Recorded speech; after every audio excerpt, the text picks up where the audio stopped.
सोनं वाटण्या इतकी मी श्रीमंत नाही, पण सोन्यासारखी माणसं तुमच्यासारखी मला मिळालेली आहेत किंवा त्या सोन्यापेक्षाही अनमोल तुम्ही सगळी यूट्यूब फॅमिली माझ्यासाठी आहे. असेच सोन्यासारखे माझ्यासोबत कायम पाठीशी राहा. तर विजयादशमी म्हणजेच दसऱ्याच्या सर्वांना खूप साऱ्या शुभेच्छा. मस्त अशी बघा गाड्यांची वगैरे पूजा करून घेतली सकाळ सकाळी. त्यानंतर देवपूजा वगैरे झाल्यानंतर छान अशी आज आपट्याच्या पानांचा म्हणजे आज सोन्याची पानं म्हणतात ह्याला खरं तर, त्यांचा मान असतो म्हणून छान अशी रांगोळी काढून घेतली. त्यानंतर तुम्ही जर डेली ब्लॉग बघत असाल तर तुम्हाला माहिती असेल की मी दुर्गा सप्तशतीचं पाठ केले होते. त्याचा नैवेद्य वगैरे करायचा राहिला होता, पण मी दसऱ्या दिवशी घट नसल्यामुळं आज पुरणाची पोळी बनवली आणि देवीची ओटी भरली, त्याचबरोबर नैवेद्यही दाखवून घेतला.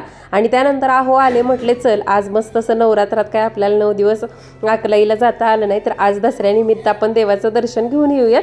म्हणून मस्त असं अकलाईला गेलो, तर तुम्हालाही म्हटलं चला दर्शन करून देऊयात.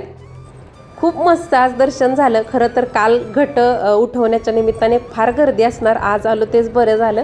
आणि लगेच मंदिराच्या काठी ना ही नीरा नदी आहे, इतकं भरगच्च असं तुडुंब भरून पाणी वाहत होतं. म्हटलं तेही तुम्हाला दाखव. तर तुम्हा सगळ्यांना परत एकदा विजयादशमी दसऱ्याच्या खूप साऱ्या शुभेच्छा.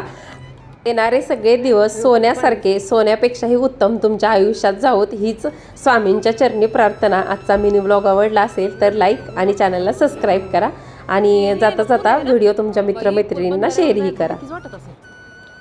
दोन्हीकडे इतकं पाणी. आणि ती कुठला रोड आहे, आपण वर पुलावर आहे ती.